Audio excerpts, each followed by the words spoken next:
When I began the process, I just didn't like the regulations because I thought, well, they're kind of nebulous and they don't make a lot of sense. And when we started investigating, what we found is that the plan is really very organized and very well put together.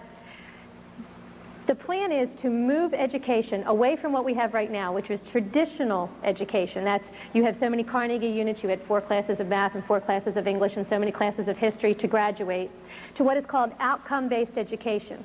Outcome-based education says that the student must demonstrate something in order to meet the goal and be promoted or graduate.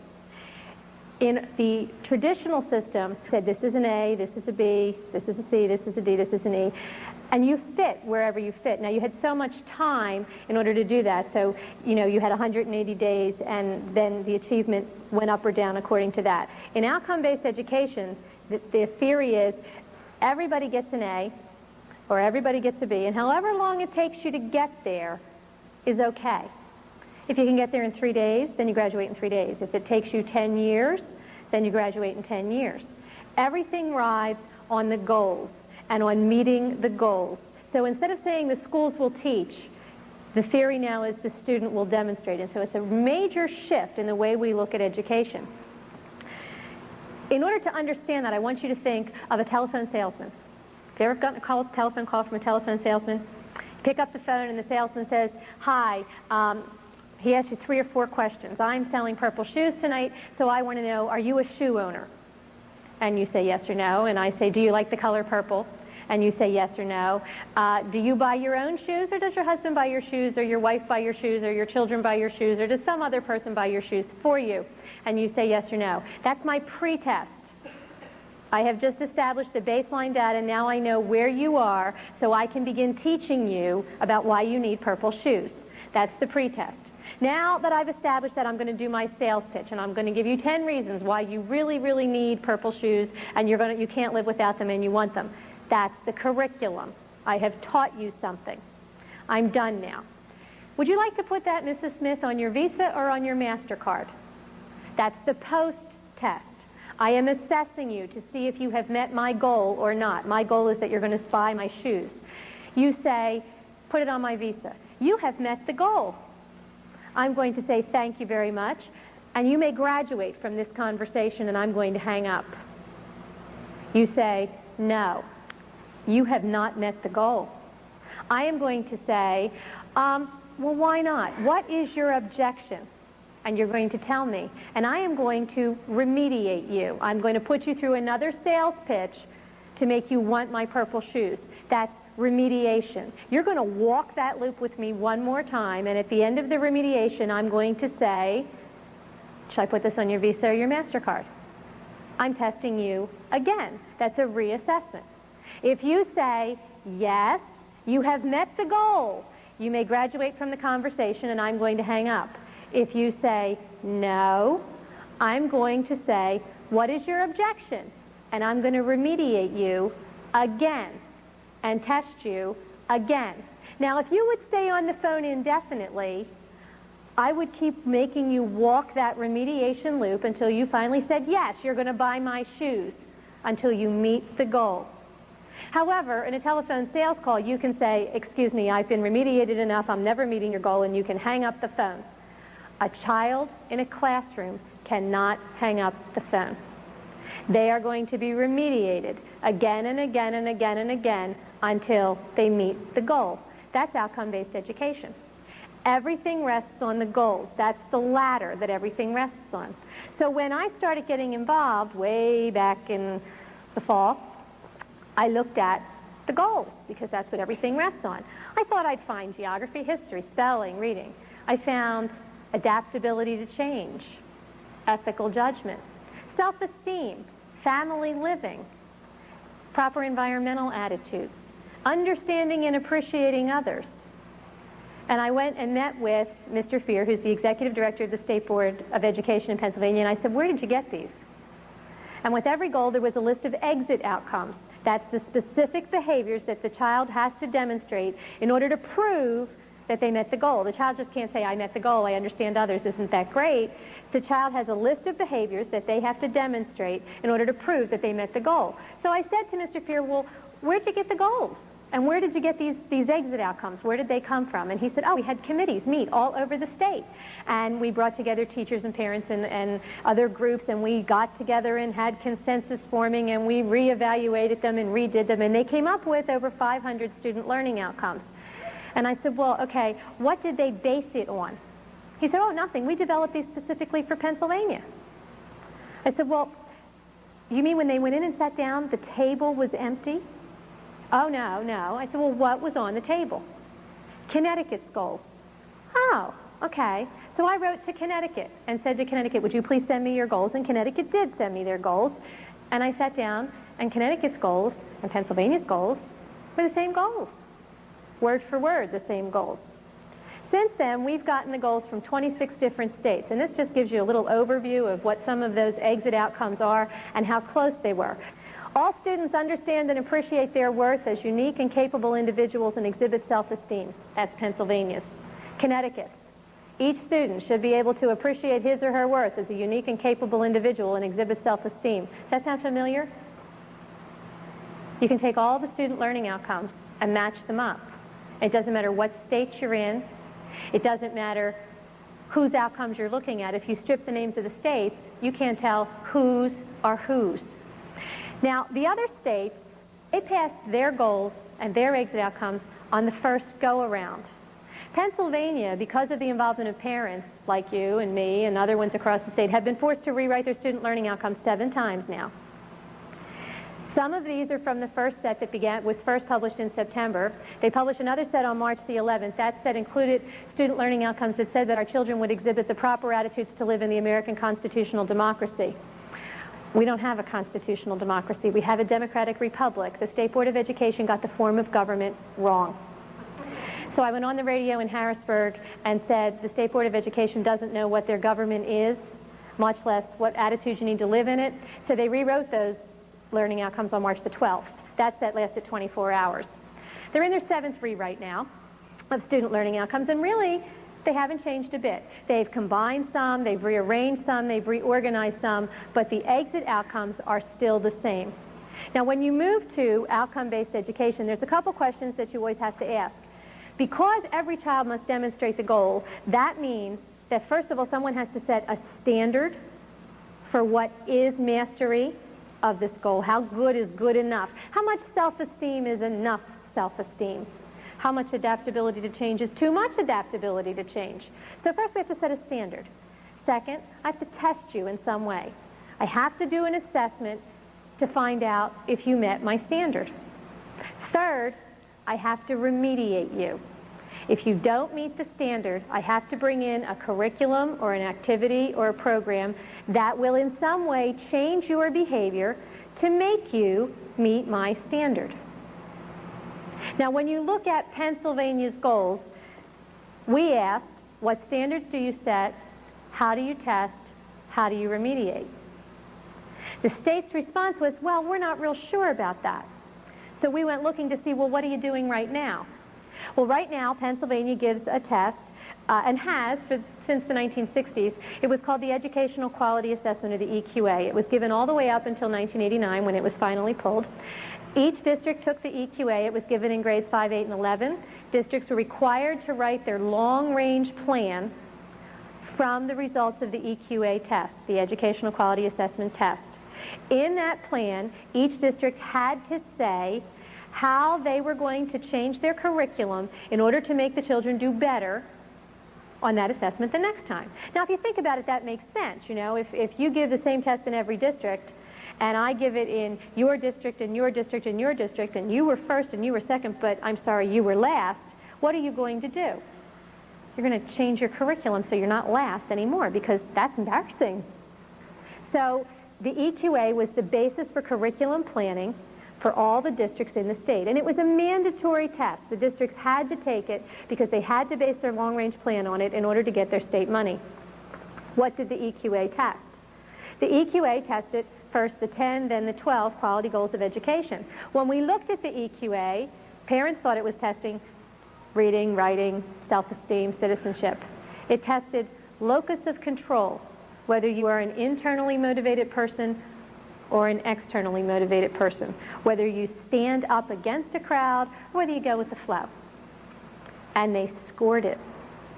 There was a right answer to the attitude questions. The right answer was go with the flow. In citizenship, the EQA said it did not test anything in the factual domain. It didn't matter if you knew what the United Nations was. It didn't matter if you knew who the president was or what a president was. Citizenship tested thresholds of behavior. How do I vary reward and punishment to make you do what I want you to do? Sample question. There was an organization called the Midnight Marauders. They went out at midnight and spray painted all over everybody's walls. I would join the group if A, my best friend were a member of the group. Child could say yes, no, or maybe. The correct answer was yes. I would join the group if all the popular kids were members of the group. Yes, no, or maybe. The correct answer was yes. I would join the group if my parents would ground me if they found out. The correct answer was no. You are supposed to avoid punishment, but you are supposed to honor commitments to friends and go with the group. The goal was collectivism. The EQA tested for adaptability to change. What parents were told was, well, you know, our world is constantly changing, and we want people who are going to be able to go with that and survive that. We don't want rigid people who can't cope. Sounds very reasonable. The EQA tested and scored for rapid emotional adjustment to change without protest. That was the state-desired response. The EQA just didn't test the attitudes of children, it scored the attitudes of children. It was a criterion reference test. That means there's a right answer and a wrong answer, and I say what it is. The bottom criteria for the EQA was that students would exhibit what the state called a minimum positive attitude. The 11th grade EQA was written on a reading level between 5th and 8th grade. The EQA, out of over 400 questions, 30 of them were academic, and 385 of them were attitudes. When the district took the EQA, they got back a list from the state of where they fit with other districts in the goal. They had to write their long-range plan in order to change their curriculum to have their children achieve the minimum positive attitude. Well, how did they do that? What did they change? The state said, we'll help you. And they brought in technical assistance, either in person or in what were called resources for improvement packets that the state made available to the districts. Those packets included lists of what were called validated programs. Those are programs from all over the country that had been tested by the federal government and had been proven to change the behaviors and attitudes of children in a specific subgroup. All white male children with two parents who make less than $20,000 a year. All black female children in a single parent family who make more than $50,000 a year. They could divide the children up into what were called targeted subgroups based on your race, on gender, on ability level, on education of the parents, on socioeconomic status. And the programs were tested and then declared validated, meaning that they were proven to work to change the behaviors and attitudes of children in that subgroup. And that's what has been happening in Pennsylvania education since the 1960s. Our curriculum has been moving away from academics and into minimum positive attitude since the EQA. And the EQA is still driving the curriculum because districts used it for long-range planning up till 1989. Why did they stop? They stopped because a mother down in Washington County named Anita Hogue had a son who took the EQA. He came home and said, Mom, this test was really weird. She said, you must be wrong. I'm going to go down to the school and look. And she went down to the school and she said, I want to see the test. And they said, no. And she said, see, I'm the mommy. I'm allowed to see the test. And they said, no, you're not. It's a secure test. Nobody's allowed to see it. Big fine if you see it. Mrs. Hogue is the type of person that when you say no, she flunked locus of control. You know, made her want to do it more. So she wound up writing to the state and finally got a copy of the test and the scoring, which is how we got it. she filed a complaint with the Federal Department of Education alleging that the EQA was a violation of the Federal Hatch Act, federal law, that it was violating her rights to privacy, and it was against the psychological testing portion of that law, and the federal government agreed with her and said the EQA was a psychological test, it was in violation of law, and Pennsylvania had to enter into a consent agreement with the federal government, which resulted in policy being issued by our department saying they wouldn't do it anymore. So what did Pennsylvania do with the consent agreement? Well, in 1988, when Mrs. Hoag's complaint began to surface, then Commissioner of Education Donna Wall issued a memo saying, we're going to withdraw the EQA until we incorporate it into the new Pennsylvania assessment system. In 1990, the Pennsylvania assessment system was first piloted. The first assessment was called the Pennsylvania Health Assessment. It says right on it, this is the revision of the EQA. This year, the Pennsylvania assessment system tested reading, math, and writing. Is it the same test? Has a different name, but their own documents say it's the revision of the EQA. In that 1988 memo, Mrs. Wall says that by 1993 we will have completed the revision process. If you look at the regulations that the state is promulgating right now, it says by 1993 the state will once again test all the goals. Timetable hasn't been interrupted at all. Initially, the sentence ended there. Now, because of the involvement of parents, it says, and parents have the right, they have to go back through public hearings to do that. Is that a victory? Not really. The regulatory process in our state really isn't controlled by the legislature. It's controlled by appointed bureaucrats who really don't care what you think. They sit at the meetings, they follow the letter of the law, they give the time, but your input is not really input. Example, in February of this year, the State Board held a public hearing on the student learning outcomes and the regulations. The room was big enough to hold 80 people, 500 showed up. They would not move the room. And we began the meeting with an attorney for the parents saying it would really be helpful to facilitate dialogue and consensus if we could get some really basic questions answered here. And the State Board said, we're not here to answer any questions. And he said, okay, I can appreciate that this is a public hearing and this is public comment and you're not here to answer any questions, but parents have been asking these questions now for 2 years. Where do they go to get the questions answered? And the State Board said, that's a matter of public policy, how you get your questions answered. And the attorney said, that's great. Could you explain the public policy to all these 500 people so they know what to do to get their questions answered? And the State Board said, we're not here to answer any questions. When you go to hearings, they give you a topic for the hearing. So one set of hearings is on the student learning outcomes and one set of hearings is on the goals. Now if you go in and say, but the whole program is terrible, they say, excuse me, the topic here is this piece of paper. So you have to confine your remarks to this piece of paper.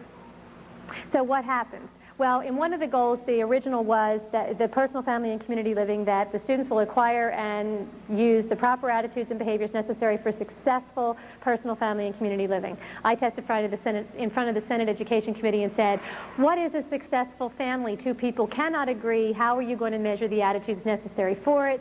Their response, they took out the word successful. So in order for parents to make a difference, they need to step outside the regulatory process and look at where do they go in order to drive the cart the way they want it to be driven. You go to the legislature. So in Pennsylvania, we went to the legislature and we asked for a resolution that would ask the Department of Education to slow down long enough for the House of Representatives to at least look at the regulations so that everybody could understand them, so there could be some real input. And we won that debate by a vote of 150 to 47, which is fairly significant. And the Department of Education said, we're doing it anyway. And they are doing it anyway. If you got involved now, what they would say to you is, this is a done deal. Nothing you can do about it, it's a done deal. Well, first of all, that's not true, because the student learning outcomes have not been passed in final form. No one has signed them. No one has even seen the final form yet. And secondly, the legislature has the power to override the bureaucracy if they want to. And that's where you get involved, is at the legislative level. You ignore the bureaucracy and focus on the elected people. That's where you need to be involved. So that's what parents did. What did the board do? The board continued to promote the regulations, and we continued to ask, where do these come from? How come all the goals in all the states are the same? We wound up looking at the federal level at what was called the New American Schools Development Corporation. New American Schools Development Corporation is part of America 2000. And it's the funding mechanism for the Break the Mold schools that everybody talks about. Now, the Break the Mold schools were supposed to be all these new ideas that everybody was going to have in order to change and make education better, and it was going to be novel and everyone would have a different idea. And we started pulling the proposals out of the New American Schools Development Corporation. There were 486 of them. We didn't pull them all. But all the ones we pulled were the same. Same goals, same method, outcome-based education,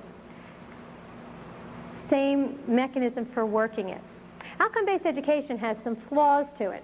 When we asked the department, would you please give us your research base, they declined to do that. They told us that this was the best instincts of educators right now, and so we should just trust them that this was going to make it better. So we did our own research, and we found that in 1987, Johns Hopkins University issued a study saying outcome-based education doesn't work. And we found it was real expensive. Now, when you think about that, it makes a lot of sense. If I took any 4 people in my classroom, I'm the teacher, I only have 4 students, and I teach the lesson, and I test you. 1 of you will pass the test, 3 of you won't. That means I got to go back and reteach the 3 who didn't pass the test. What do I do with that one? Well, that one can sit and wait. That one can become a peer tutor and help teach one of the other 3.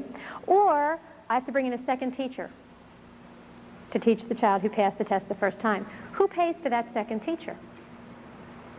I teach the lesson one more time. I give the test one more time to the 3. 1 more passes. Now I've got 1 here, 2 here.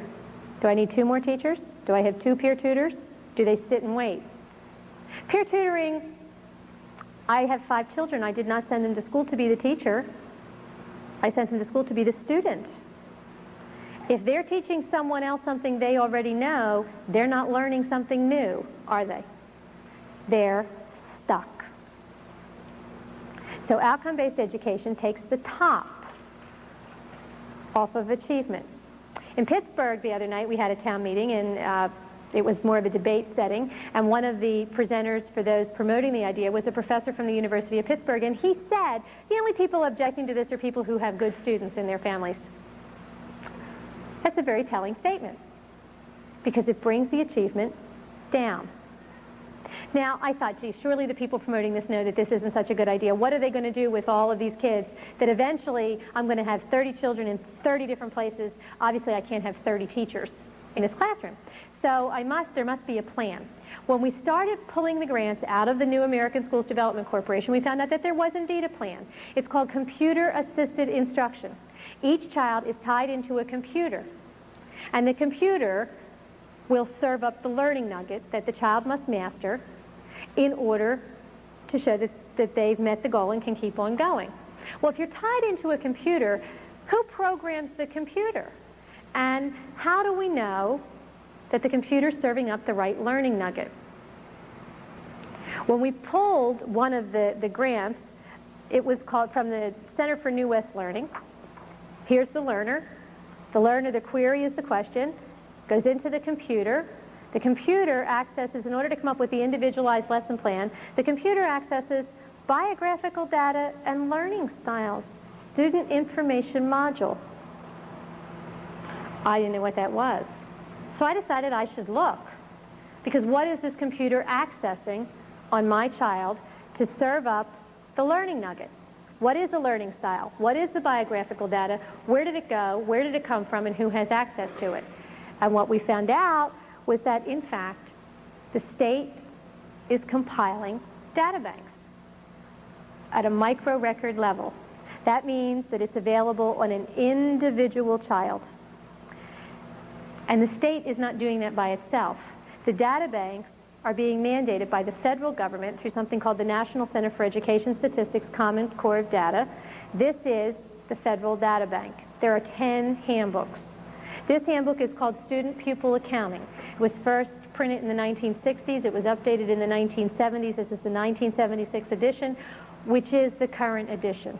We have personal identification, name, student number, sex, racial and ethnic group, birth and age date, minor adult status, family responsibility, citizenship, language considerations, veteran benefits, family and residence, parents, male parents, female parents, sponsor, that's if someone sponsored you to come into the country, responsible adult of domicile, perhaps you live with your aunt or your uncle or a grandparent or a brother or a sister instead of with your parents, brothers and sisters living in household, family economic information, family social cultural information, residence data, physical health, sensory and related conditions, student medical record number, that's the access number to all of the student medical files, including if you've ever been referred for a condition, all your physical exams. Did you ever abuse drugs?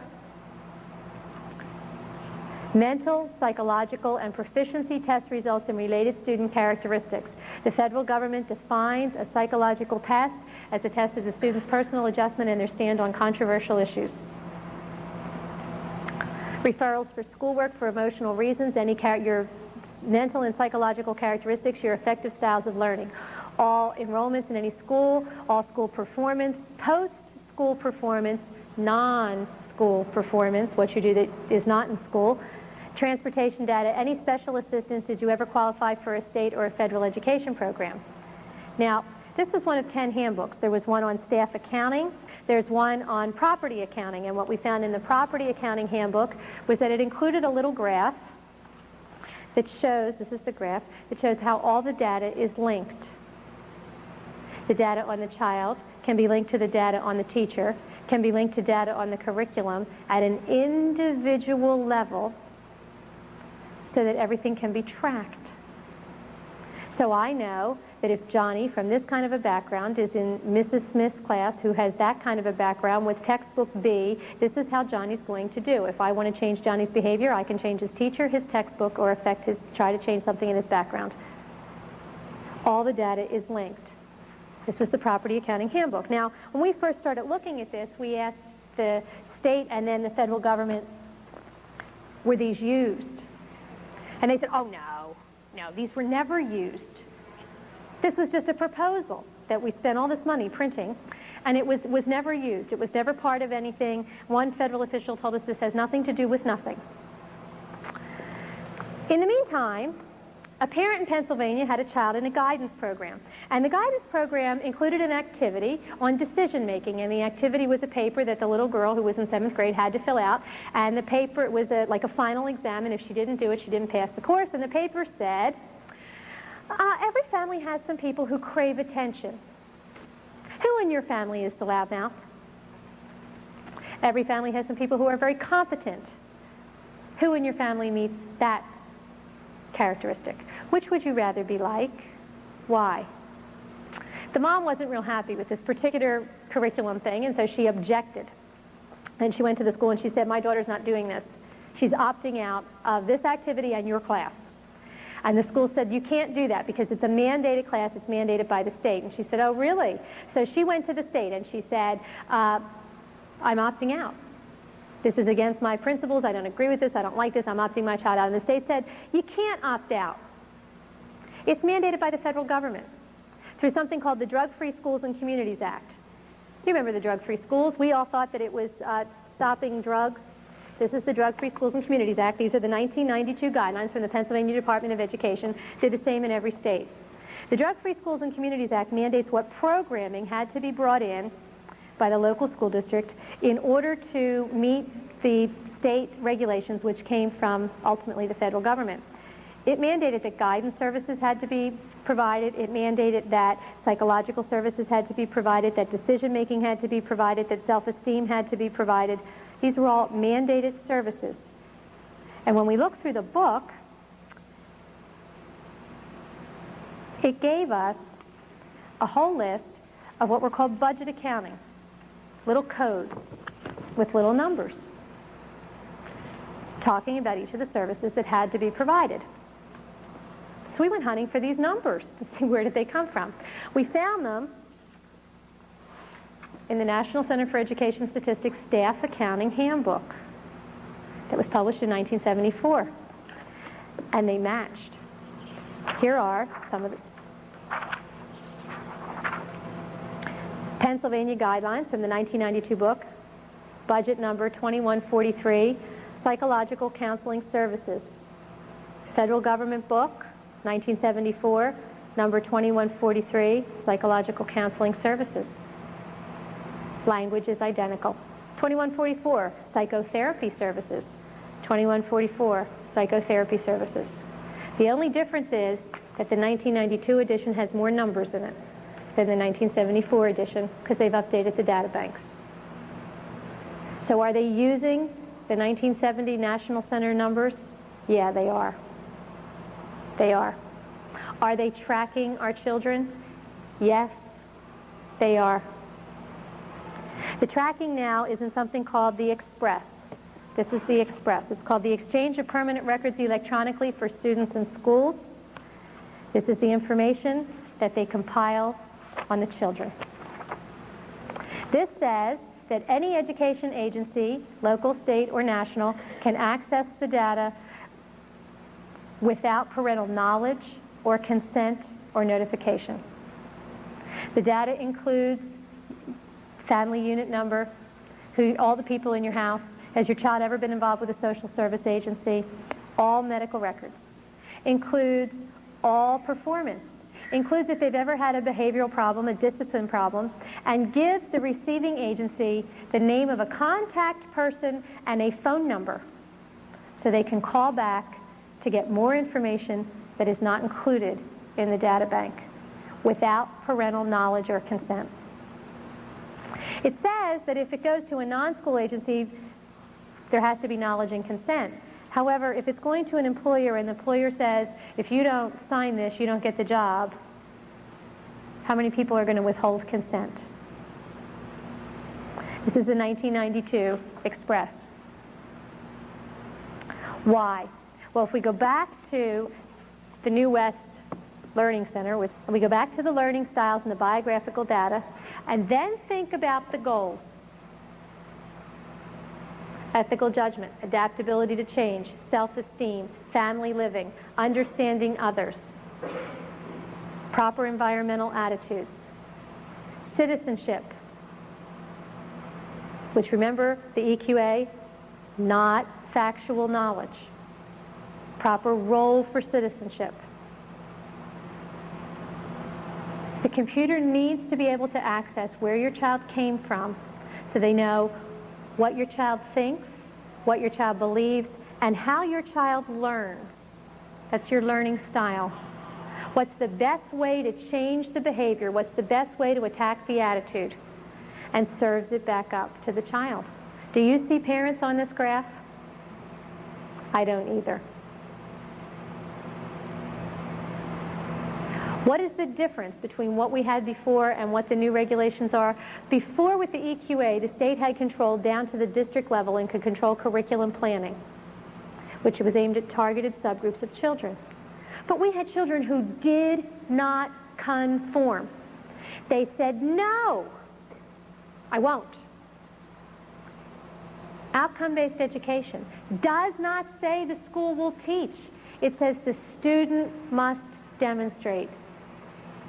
And through the computer, the control goes down to the individual child. Your child will conform, or they will not move forward. They will meet the goal. So where is it coming from? Where is the driving force? As we started tracing back, what we found was a report called the SCANS, Secretary's Commission on Achieving Necessary Skills. This is the 1992 edition. This was not written by the Secretary of Education. This was written by the Secretary of Labor. And this, I first saw this report in something I got from the University of Pittsburgh when they were implementing and teaching the implementation of the Pennsylvania regulations. And so we went back to the federal government and got the original. what we found is it's not being driven by education. It's being driven by the big, big, big industries. That's who's driving the changes. When we read the scans talked all about what we need to have the proper worker of tomorrow. And the children were not referred to as children. They were referred to as human resource material, human capital. Just like, you know, your building and your coal or whatever, your wood, whatever you're making, your capital. And this is business telling education what business needs or wants in the worker of tomorrow. This report says, well, you know, all these things we're talking about here, the necessary skills, this isn't pie in the sky. We're already doing this. And then they gave us a list of the things that they were already doing. One of the lists that they gave us included a contract called Work Links from Educational Testing Service. This is the resume. This is an electronic computer resume. Jane Smith is pretend. There's her workplace competencies, her interpersonal skills. She takes each test and she has to master the proficiency level, academic, and here's her personal qualities. And she's rated. She only got a good in honesty. Jane Smith is 19. She has not mastered the skills, so Jane Smith is still in high school. This is a high school resume. When I first started debating this issue, I used to say to the press, well, see, this is not the schools will teach, this is the student must demonstrate. So, you know, even if it's a value we agree on, like honesty, should the state be able to set a standard for honesty and test a child's honesty and then deny a child a job or a promotion because they didn't meet the state's honesty standard? It was a joke. And 2 weeks ago, we found there really is an honesty scale. We called the Department of Labor. They said, we're not doing this. They are. It's being piloted in the state of Indiana. They are doing this. We got it from the University of Pittsburgh. Again, it's an electronic resume. And what it says in the scans is that it will go directly from the school district to the employer.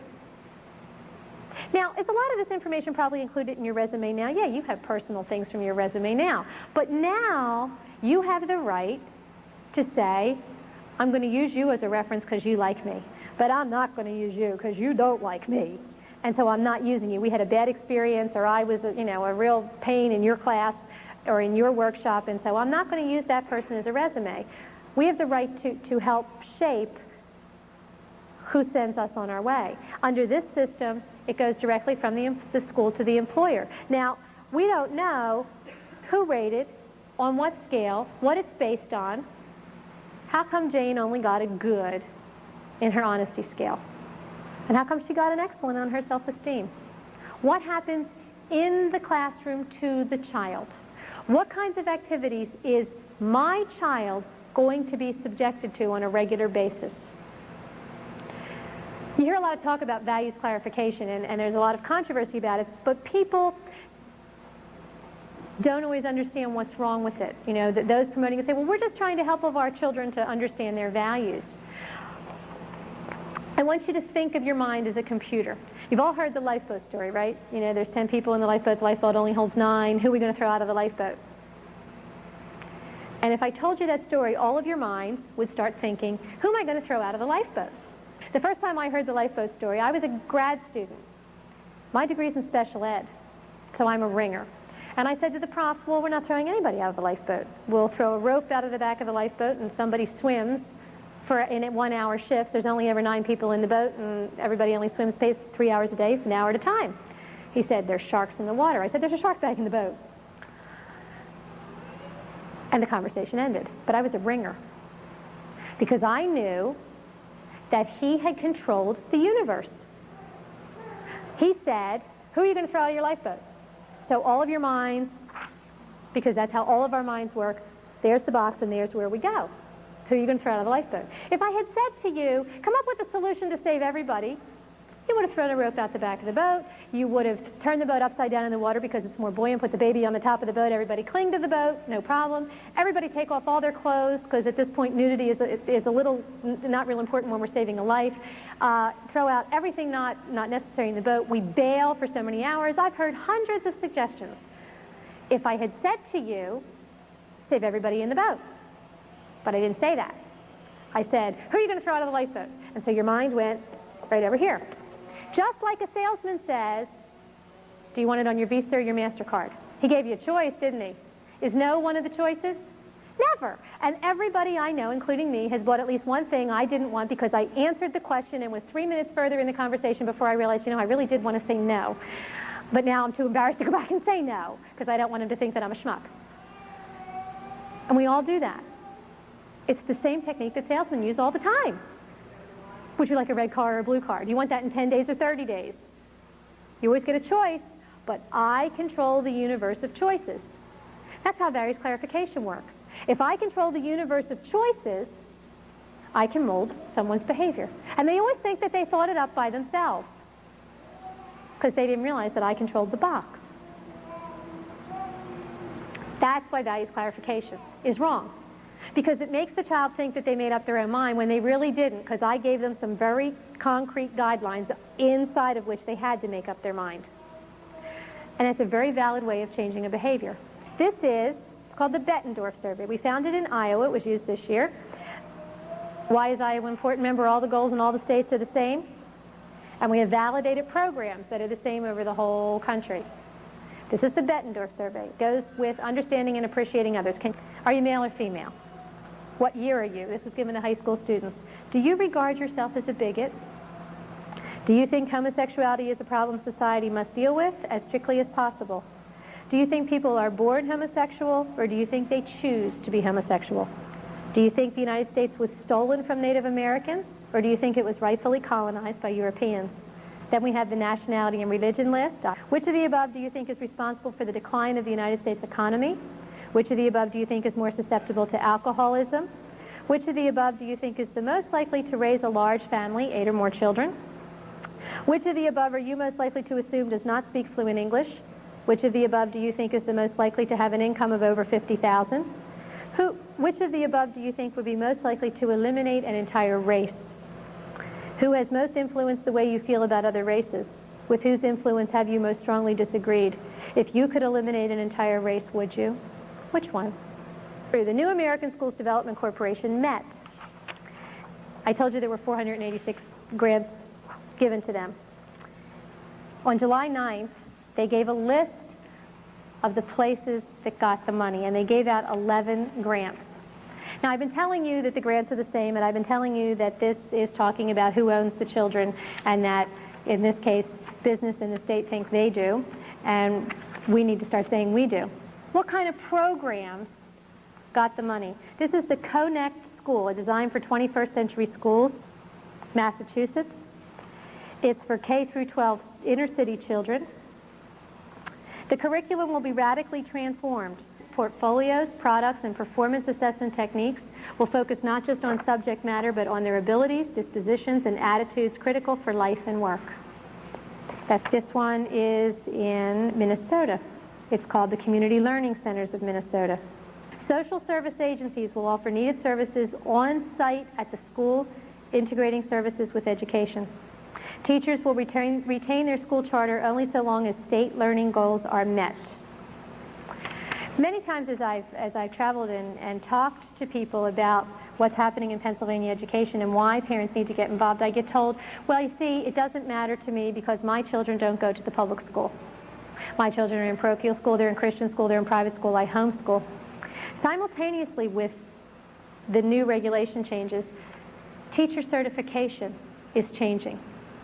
And in order to be certified, teachers will have to demonstrate that they are competent in outcome-based education and that that's what the colleges will teach, that's what the teachers will learn. Non-public schools have to have certified teachers too.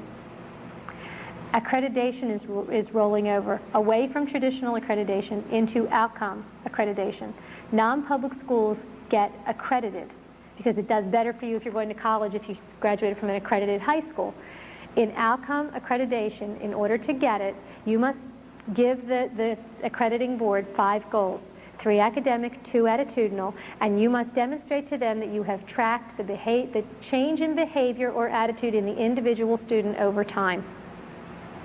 Doesn't matter whether you're public or non-public. The assessment techniques in the new regulations are what's called portfolio assessments. People think portfolio means a portfolio. I have an art portfolio, I have a science portfolio, pieces of paper. It is an electronic portfolio, much like the one we looked at in the work links, so that no matter where the child goes, whether you change schools or whether you don't, the portfolio will follow you. Please do not think that because your children are not in a public school that you are home free. You are not. The state cannot afford to let a huge bunch of children slip through the cracks, because it will be obvious then who can read and who can't. And one of the things that happens with outcome-based education is, when we talked about what happens with all the kids, achievement goes down. Now that doesn't show up because everybody gets an A. It may take you 4 years to get your A, but you're going to get an A. In the testimony in front of the House Education Committee, we asked, through representatives, we asked Mr. Fear, well, what are the state standards in math and reading going to be? I mean, the student learning outcomes say you have to be able to use a calculator. They don't say you have to be able to do it without one. The communications learning outcomes don't say literate to an 8th grade level. They don't say literate to any level. So what are the standards? And Mr. Fear said, well, every district will decide on their own. Well, that's absurd. Philadelphia, which has some rather interesting reputations in education in the state, like terrible, will say, well, if you can count to 10, you get a diploma, because then we won't have any dropouts, see? That brings our statistic right up. And Mount Lebanon in Pittsburgh, a very affluent, wealthy district, will say, you have to be able to do calculus. We can't have that. You can't have 501 different diplomas in the state of Pennsylvania. That would be ludicrous. So there has to be standards somewhere. Where are they? They won't tell us. The state says this is all local control, local decisions. But if you read the regulations say that every district must develop a strategic plan based on the state assessment, which is the EQA revisited, based on the state assessment that they must use to drive their curriculum. They also say that every district must include a local district assessment, a diagnostic assessment, to indicate how every child is doing in meeting each of the exit outcomes. Now, I want you to think about an assessment. Assessment is not easy. When you do an assessment, the test really means nothing. It's just a piece of paper with a bunch of stuff written on it. What's important is, what do I want you to know? What am I testing and how am I going to score it? And does this piece of paper accurately measure the behavior I want you to show me? Is it an accurate measurement? In order to do that, I must first define the behavior, and then I must validate the test, and then I must see if it's reliable. Am I going to get the same numbers over different student populations over time? That's expensive. I have to do research to see what kind of instruments and how do I score it and how do I set standards. Our districts can't afford that. So what do? Oh, well, see, the regulations say the state will give technical assistance to all the districts to help them with their diagnostic assessments. This year, when we gave the state assessment system that everybody, remember, complained about, one of the things that happened in there was that the state changed testing companies away from the company that did the old TELS test into a company called Advanced Systems. And one of the reasons that they changed to Advanced Systems was because Advanced Systems is an expert in portfolio assessment. Now, if every district's going to do their own, why does the state care? Every district can't afford to do their own. The state is going to control it. The state is going to set the criteria. So the districts do this diagnostic assessment that the state's really going to do for them. Then the districts have to justify all their courses against the exit outcomes that the state mandates. They can't move away from those. That's the ladder. Everything is aimed at those exit outcomes, those goals that we talked about in behavior and attitudes and skills. Everything is aimed there. And everything the district does, teacher preparation, coursework, any money that they spend, what they put in their library, has to be aimed at making sure that every kid hits those exit outcomes. The district puts together a team to develop that plan. Then the school board looks at it. If there's a discrepancy between the two plans, if the school board doesn't like what the team said, they have to try to form a consensus. But both both plans, the approved one and the, quote, minority report, which is the unapproved one, go to the state. And the commissioner appoints a 3-person committee who will recommend which one is approved. And if the commissioner says that the district's plan does not meet the state standards, the state sends it back and says, do it over. And you keep doing it over until you meet the state standards that they won't tell parents anything about. Now, in the back of the regulations is a section called curriculum deficiency. Anytime a district does not do well enough in having the children meet the exit outcomes, the state can come in and force the district to implement what's called a corrective action plan. And if after a year it's not good enough, the state can take over. On top of that, we have Senate Bill 1268 that talks about, it's the academic bankruptcy bill. Under what conditions the state can take over the local district, up to and including becoming the local taxing entity. There are a list of 6. Any 2 will do. One of the criteria says if a district is below the state average. Think about that sentence. Average means the middle. That means by definition half the districts in the state are automatically below the average. They've met the criterion before you start because that's what the word average means. The middle. One of the other criteria is if they can't pay their bills. Outcome-based education is phenomenally expensive. The state keeps saying there will be no extra money. That's because they haven't appropriated any at the state level. The districts now are starting to do their plans. We've heard $435,000 the first year, $750,000 the first year. 6 districts in the south side of the Philadelphia area got together and did a 5-year plan, $16 million. And that did not include student implementation. Outcome-based education is phenomenally expensive. It will put the districts into bankruptcy. State can take over. The goal is not local control. The goal is state control. Did the state know that? Yes, they did. When the state board put together these regulations, they held a series of forums, educational seminars, where they brought in national experts to talk to them about what this would do. One of the experts was E.D. Hirsch from the Cultural Literacy Foundation. He said, putting together a common core set of learning goals will have 2 problems. One of them is it will decrease academic knowledge, and the second is it will go against the grain of local control. The state board did it anyway. But now they keep telling people, well, you've got all this local control, see, because you can write your plan however you want.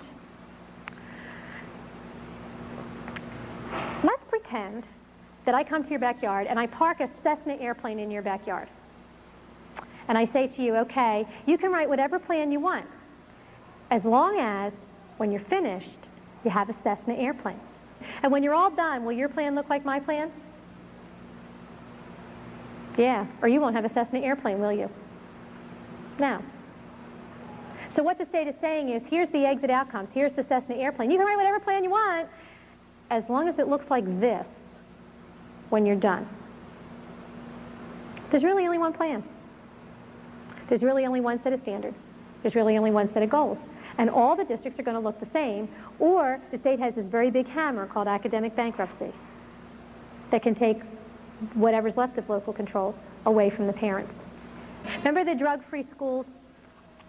You know, the districts heard that the state did it, but it really came from the federal level. And so if we have to work through the state up to the federal level, because this is really a push from the federal level down through the states. When this parent filed her complaint and we wound up finding out that here was the mandate and the mandate came from the federal level, she complained. She filed a complaint at the federal level against the curriculum in her local school district. And what the federal government said was, well, see, the federal protection doesn't apply because there's no federal money at the local district level. The federal government came to the state and said, do you want our money in your block grant? And the state, of course, said yes. And the federal government said, okay, here's the mandate. Federal money stopped there. State took the mandate. State turned around to school district and said, do you want our money in your school district? Yes. Here's the mandate. The federal money stopped at the state level, and so did the protection of federal law. But the federal mandates are jumping that line.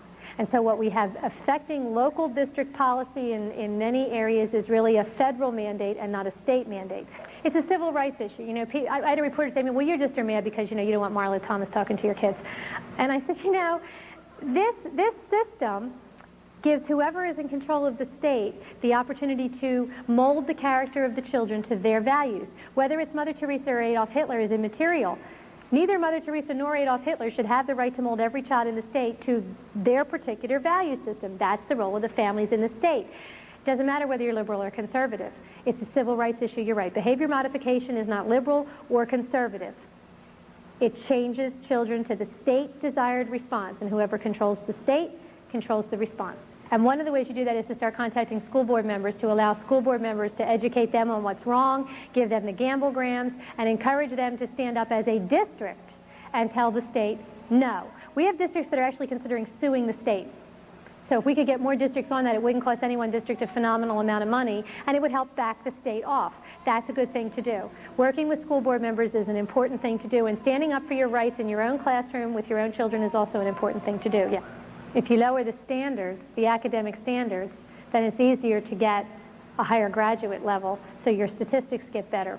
And the plans say that you bring all the social service agencies into the school, so you have a lot more control of the children, and that pushes more and more of the families away.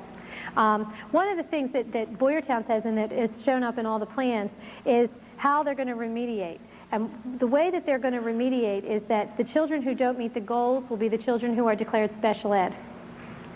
The special ed regulations are moving away from children who have a specific disability to children who do not meet the goals. The Boyertown plan, which is the prototype, says there's going to be an IEP, that's the special ed plan, for all students. In the new regulations, all students will achieve all student learning outcomes to the state standard. So if you have a child who's very good in science but terrible in art, they're going to have to be remediated in art. Where do you get the time? From science. So that all the individual differences for kids are eliminated, because they all have to meet all the outcomes at all the level. It's a, right now we have a bell curve. We have below average, average, and then above average. Well, this levels it so everybody's average. So you take time away from things the child is good at to remediate them in things that they're not so good at. One of the things that I keep hearing from the advocates of this is that, well, see, we have to do this because all the families are doing a terrible job. And people say to me, well, how do you argue with that? I mean, there are two ways to argue it. First of all, we've got lots of schools that are rotten. So let's let them clean up their house before they move into my house. And secondly, schools can't become families. Schools have a very valid place in the life of a child to teach basic academic skills. It's something that children need, that is important, that schools have to do. And when schools leave that base and try to become a family, for a child at risk, they lose twice, because they didn't have a family, now they don't have a school either. My child loses once because he has a family, but he didn't get a school. One of the things they say to us is, well, see, we have kids who come to school without breakfast and kids who are from, disrupted families and all this kind of stuff. And that's true. But in the Depression, we had kids who came to school without breakfast and without shoes. And were from disrupted families. And the children who grew up in World War II had all their daddies go to war and lived in single-parent house where mommy was Rosie Riveter, and they were latchkey children, and they lived in disrupted families. But the schools said, our mission, our goal is to teach academics so that these children, if they live in poverty, have the tools they need to escape poverty, to get out, to learn other ways of life. That's our goal, is to teach those academic skills. Our kids lose twice now because they're not getting academics, and no school can be a family. The whole issue here is who owns the children. The more time you spend with the kids, the more control you have over the kids. It's about control. That's really when you boil it all down, that's what we come down to, is who controls the children of the next generation.